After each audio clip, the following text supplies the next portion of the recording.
HMC ఏ కొత్త పని మొదలుపెట్టినా, ఏ కాంట్రాక్టుకు ఆమోదం తెలిపినా టెండర్లలో గోల్మాల్ అనేది బల్దియాలో ట్రెండింగ్ టాపిక్ అయిపోయింది. ఏ పని చేసినా జేబులు నింపుకోవడం కామన్ అయిపోయిందన్న టాక్ ఎప్పటినుంచో ఉంది. ఇప్పుడు లేటెస్ట్గా మాన్సూన్ టీమ్స్ కోసం కొనే వెహికల్స్లోనూ కక్కుర్తి పడ్డారట. పక్కాగా పిలిచిన పాత టెండర్స్ బల్దియా కొత్త బాస్ రావడంతోనే రద్దవడం, సిండికేట్ అయిన కాంట్రాక్టర్లకు అనుకూలంగా కొంగొత్తగా టెండర్లు పిలవడం ఇప్పుడు రచ్చ రంబోలగా మారింది. ఇంతకు వాన నీటిలో కాసులు ఏరుకోవాలని కక్కుర్తి పడ్డదెవరు? టెండర్ల గోల్మాల్లో రింగ్ మాస్టర్ ఎవరై ఉంటారు? తెర వెనుక జరిగిందేంటి?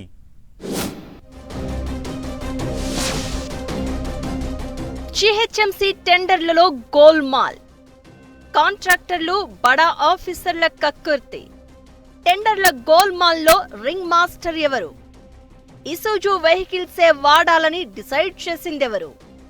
టెండర్ల గోల్మాల్ వెనుక పొలిటికల్ ప్రెజర్ ఉందా? అధికారుల కక్కుర్తి దాగుందా? వర్షాలు వచ్చినప్పుడు ప్రజలు ఇబ్బందులు పడకుండా చేస్తాం. వరద నీళ్లు వచ్చినా, చెట్లు విరిగిపడ్డా, మురుగు పారుతున్నా క్షణాల్లో అక్కడికి చేరుకుంటాం, వాటిని పరిష్కరిస్తాం. మాన్సూన్ ఎమర్జెన్సీ టీమ్స్ అసలు లక్ష్యం ఇదే అని చెప్తూ ఉంటారు జీహెచ్ఎంసీ ఉన్నతాధికారులు. కానీ ప్రజా ప్రయోజనం కంటే కాసుల వేటే ఎక్కువగా ఉందన్న ఆరోపణలు వినిపిస్తున్నాయి. ఈసారి మాన్సూన్ టీంల ఏర్పాటులో పెద్ద తతంగమే నడిచిందట. రెగ్యులర్ ప్రాక్టీస్ ను పక్కన పెట్టి కోట్ల రూపాయలు ఎక్కువ ఖర్చయ్యేలా, ఒకే కంపెనీ వెహికల్స్ అద్దెకు తీసుకునేలా, ఇద్దరు కాంట్రాక్టర్లకే పనులు కట్టబెట్టేలా స్కెచ్ వేశారట. ఈ గోల్మాల్ వ్యవహారం వెనక పొలిటికల్ ప్రెజర్ ఉందని, బల్దియాలో పెద్ద ఆఫీసర్ల హస్తం కూడా ఉన్నట్లు గాసిప్స్ చక్కర్లు కొడుతున్నాయి.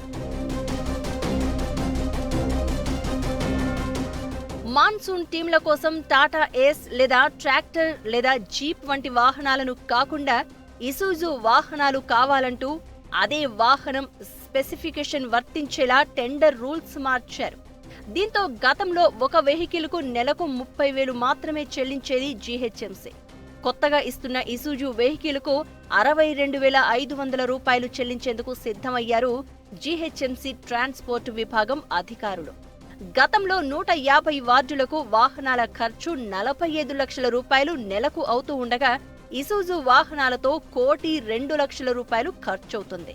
అంటే జీహెచ్ఎంసీపై ప్రతి నెల 57,50,000, ఏడాదికి 6,90,00,000 భారం పడనుంది. ఈ వెహికల్స్ 3 ఏళ్ల పాటు కొనసాగేలా అగ్రిమెంట్ ఉండడంతో 20,70,00,000 రూపాయలను అదనంగా చెల్లించేందుకు సిద్ధమయ్యారు బల్దియా ట్రాన్స్పోర్ట్ అధికారులు. ఇసుజు వెహికల్సే వాడాలని రూల్స్ మార్చిందెవరు? ఆ నిర్ణయం తీసుకునేలా అధికార పార్టీ నేతలు ఎవరైనా ప్రెజర్ పెట్టారా అన్నది హాట్ టాపిక్ గా మారింది. టెండర్ల ప్రక్రియ ప్రారంభమయ్యాక హైదరాబాద్లో ఉండే ఇసుజు డీలర్లు కేవలం 2 కాంట్రాక్టర్లకు మాత్రమే వాహనాలు సరఫరా చేస్తామని అగ్రిమెంట్ ఇచ్చారు. మిగిలిన బల్దియా కాంట్రాక్టర్లు అడిగితే మాత్రం నో చెప్పారు హైదరాబాద్ ఇసుజు డీలర్లు.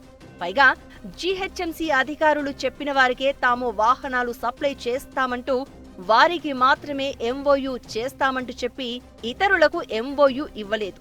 అలా కొద్ది మందికి మాత్రమే ఎంఓయూ ఇవ్వాలని ఆదేశాలిచ్చిన బల్దియా ఉన్నతాధికారులు ఎవరు అనేది కూడా పెద్ద ప్రశ్నగా మారింది. ఆ అధికారులపై పొలిటికల్ ప్రెజర్ తెచ్చిన నేత ఎవరు అనే అంశం ప్రభుత్వ ఇంటెలిజెన్స్ ఆరా తీస్తున్నట్లు సమాచారం. అయితే ఇసుజు వెహికల్స్ ను లీజుకు తీసుకోవడంపై కూడా బల్దియా కాంట్రాక్టర్ల నుంచి విమర్శలు వస్తున్నాయి. ట్రాక్టర్లు, టాటా ఏస్ వాహనాలు అయితేనే వర్కర్ల తరలింపు, సిల్ట్, చెట్ల కొమ్మలు తీసుకువెళ్లడానికి ఈజీగా ఉంటుందని అంటున్నారు జీహెచ్ఎంసీ కాంట్రాక్టర్లు. ఇసుజు వెహికల్స్ అయితే ఇరుకైన కాలనీల్లోకి వెళ్లడం కష్టమవుతుందని చెప్తున్నారు.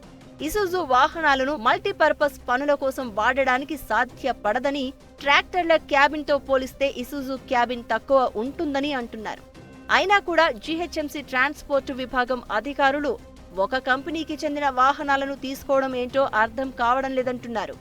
రూల్స్ ప్రకారం టెండర్లు దాఖలు అయితే వాటిని చట్ట ప్రకారం ఓపెన్ చేయకుండా కొద్ది మందికి లబ్ధి చేకూరేలా చేయడంతో పాటు ఇతర కాంట్రాక్టర్లు తప్పుకునేలా బెదిరించడంతో కాంట్రాక్టర్లు ఎమ్మెల్సీ కవితను ఆశ్రయించారు.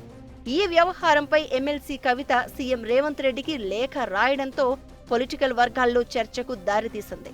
ప్రభుత్వం సీరియస్ కావడంతో టెండర్లు రద్దు చేస్తున్నట్లు మౌఖికంగా చెప్తున్నారు అధికారులు. అఫీషియల్ ప్రకటన చేయడం మిగిలింది. అయితే ఈ అంశంలో కింగ్ పిన్ ఎవరు? కొత్తగా వచ్చిన కమిషనర్ పాత్ర ఎంత? కాంట్రాక్టర్లను బెదిరించిన అధికారులు ఎవరు అనే దానిపై సీఎంఓ, స్టేట్ విజిలెన్స్ ఆరా తీస్తున్నట్లు సమాచారం.